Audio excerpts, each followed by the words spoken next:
आपण पाहत आहात लोकधारा मराठी न्यूज, आवाज जनतेच्या हक्कासाठी।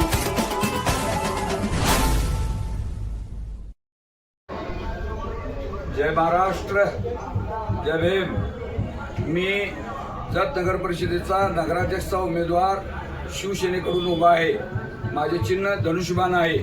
आमच्या जत शहरामध्ये 15 उमेदवार शिवसेनेच्या चिन्हावर उभे आहेत।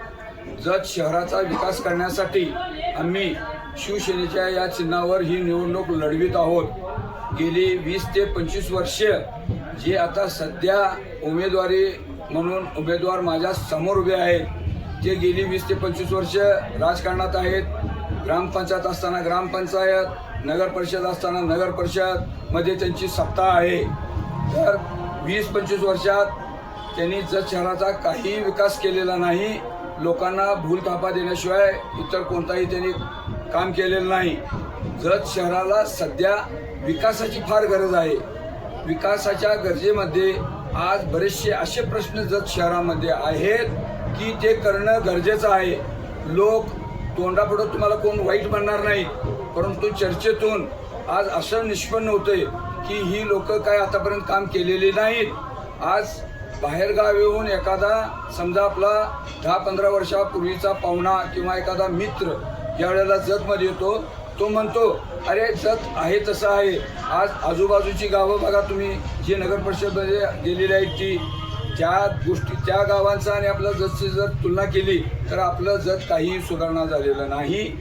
आमचे नेते, आमचे संस्थापक नामदार एकनाथ शिंदे साहेब हे नगरविकास मंत्री आहेत व त्यांच्या कॅबिनेटमध्ये उद्योग मंत्री आहेत, परिवहन मंत्री आहेत, पाटबंधारे मंत्री आहेत। ह्या सर्व मंत्र्यांना घेऊन आम्ही जत शहरामधील जी काही कामं पेंडिंग आहेत ती पूर्ण पेंडिंग कामं आम्ही लवकरात लवकर करणार आहोत। तसेच जतचा साखर कारखाना हा जो आता सध्याला ज्यांनी घेतलेला आहे त्याच्याबद्दल आमचं काही दुमत नाही। जत शहराचा साखर कारखाना ज्यांनी घेतलेला आहे त्या कारखान्याचे सभासद यापूर्वीचे जेवढे जत तालुक्यातले आहेत त्या सर्वांना त्यांनी सभासद करून घ्यावं।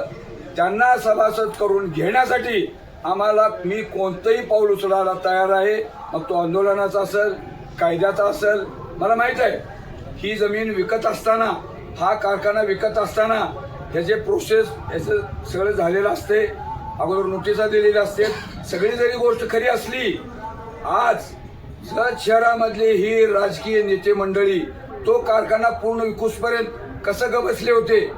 त्या नेते मंडळींना जत तालुक्यातील सभासदांचा विचार त्यांना झाला नाही का? आज सभासदांच्या मालकी हक्काचा तो कारखाना आज विकला गेला।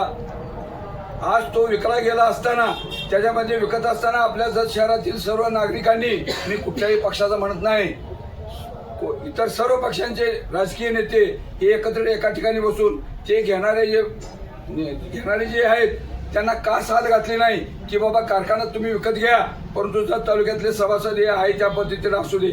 मला सांगण्यास तात्पर्य एवढंच आहे की आतापर्यंत ह्या लोकांनी जतला फक्त भूलथापा दिल्याशिवाय काहीही केलेलं नाही। आता सध्या जी पाणी पुरवठ्याची जी योजना चालू आहे 2000 कोटीची, ही एकनाथ साहेब मुख्यमंत्री असताना त्यांनी मंजूर केलेली आहे। आता सध्याला जे 78 कोटीची जत शहरातली जी योजना आहे ती गुलाबराव पाटील साहेबांनी, एकनाथ शिंदे साहेबांनी मंजूर केलेली आहे। परिवहन खात्याचं जे MS-59 तुम्ही म्हणताय ते आमचे परिवहन मंत्री यांनी ते मंजूर केलेलं आहे।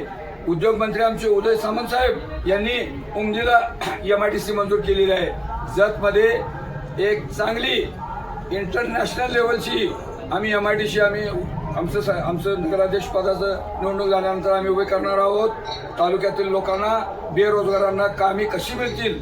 आज युवक युवती बेकार आहेत, शिक्षण त्यांचं झालेलं आहे, परंतु त्यांना आज ती बेकारी असल्यामुळं ते आज बेकार झालेले आहेत। तरी सर मी तरुण बांधवांना, बंधू भगिनींना मी विनंती करतो, भविष्यामध्ये आपल्याला एखादा मोठा रोजगार आणायचा असेल किंवा एखादं मोठं काम करायचं असेल, तुमच्या रोजीरोटी तुमची चालायची असेल तर धनुष्यबाणाशिवाय पर्याय नाही।